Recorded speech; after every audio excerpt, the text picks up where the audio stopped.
ఇప్పుడు బాబాయ్ 40 ఏళ్ళ కింద అజ్ఞాతంలో పోయింది కదా, ఇప్పుడు లొంగిపోయి ఇంటికి వస్తే మీకు ఎలా ఉంటుంది మీ ఫీలింగ్స్? తప్పకుండా మేము దీన్ని స్వాగతిస్తూ ఉన్నాం.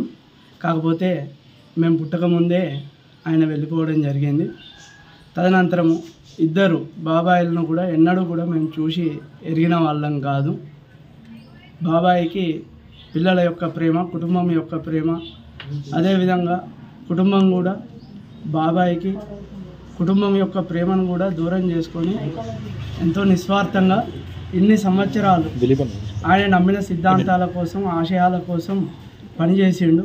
వాస్తవంగా నానమ్మ అయినా కూడా ఇన్నేళ్లలో గత సంవత్సరమే ఆమె 2022లో జరిగిపోవడం జరిగింది.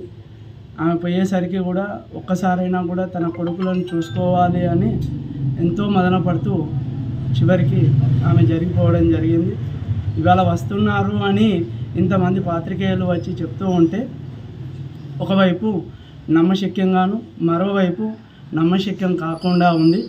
ఏదేమైనప్పటికీ కూడా ఒక కుటుంబ సభ్యునిగా మా బాబాయ్ వచ్చేది ఉంటే తప్పకుండా హర్షిస్తాం, మేము సంతోషిస్తాం, స్వాగతిస్తాం.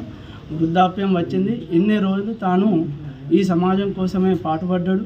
వృద్ధాప్యం వచ్చింది, ఇప్పటికైనా కూడా వచ్చి కుటుంబ సభ్యులతోటి సంతోషంగా ఉండాలి అని మనస్ఫూర్తిగా కోరుకుంటున్నాం.